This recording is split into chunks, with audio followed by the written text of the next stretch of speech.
அம்மா எனக்கு ரொம்ப சந்தோஷமா இருக்கு. ஆனா அதே சமயம் வருத்தமாவும் இருக்கு. ஏன் என்ன சொல்ற? என் கல்யாணத்துக்கு மாமா இவ்ளோ நகை செய்வாருன்னு நான் எதிர்பார்க்கவே இல்ல. முகூர்த்த புடவை கூட இவ்ளோ காஸ்ட்லியா எடுத்து கொடுப்பாருன்னு நான் நினைச்சு கூட பார்க்கல. ஆனா அதே சமயம் அந்த கார்னேஷ் பிச்சைய கல்யாணம் பண்ணிக்காம ஒரு சாதா ஆள கல்யாணம் பண்றோன்னு வருத்தமா இருக்கு. கல்யாணம் நடக்குதோ இல்லையோ இந்த நகை நமக்கு தான் சொந்தம். இன்னைக்கு இது மட்டும் வித்தோன்னு வையே நம்ம எல்லாரும் கோடீஸ்வரி. நான் இதை விட நிறைய நகை உன் கல்யாணத்துக்கு பண்ணலான்னு வச்சிருந்தேன். நீ என்னடானா இத பெரிய விஷயமா பேசுற? என் தங்க தாமரைய நான் தங்கத்தாலே அலங்கரிக்க வேண்டாமா?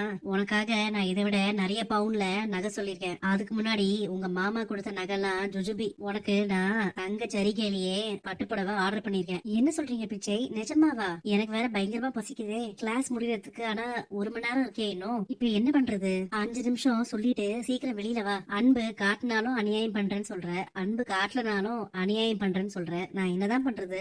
இந்த ஜூஸ குடி. உனக்கு வாழ்த்து சொல்லிட்டு போலாம் தான் நானும் இவ்வளவு வந்தோம் தாமரை. கல்யாணம்ங்கிறது சாதாரண விஷயம் இல்ல. சின்ன வயசுல இருந்து நீ இந்த வீட்லயே வளர்ந்துட்ட. அதனால எல்லாமே உனக்கு பிடிச்ச மாதிரிதான் இருக்கும். ஆனா நீ கல்யாணம் பண்ணிட்டு போற இடம் அப்படி இருக்குமான்னு தெரியாது. அதுக்குன்னு நான் உன்னை ரொம்ப அட்ஜஸ்ட் பண்ணி போலாம் சொல்லல. சின்ன சின்ன விஷயத்தெல்லாம் பெருசுப்படுத்தாம நீ சந்தோஷமா வாழணும். அதுதான் எங்களோட ஆசை. என்னடா இது நம்ம வசதி கம்மியா இருக்க வீட்டுக்கு வாக்கப்பட்டு போறோமேன்னு யோசிக்காத. எல்லாம் கொஞ்ச நாளைக்கு தான். அப்பா ஒரு பள்ளிக்கூடத்தை வாங்குற மாதிரி வேலை பேசிட்டு இருக்காரு. அது மட்டும் கரெக்டா முடிஞ்சிருச்சுன்னா அத உன் பேருக்கும் புருஷன் பேருக்கும் மாத்தி கொடுக்கறதா நாங்க யோசனை பண்ணி வச்சிருக்கோம். அதனால நீ நிம்மதியா சந்தோஷமா உன் வாழ்க்கைய துவங்கலாம்.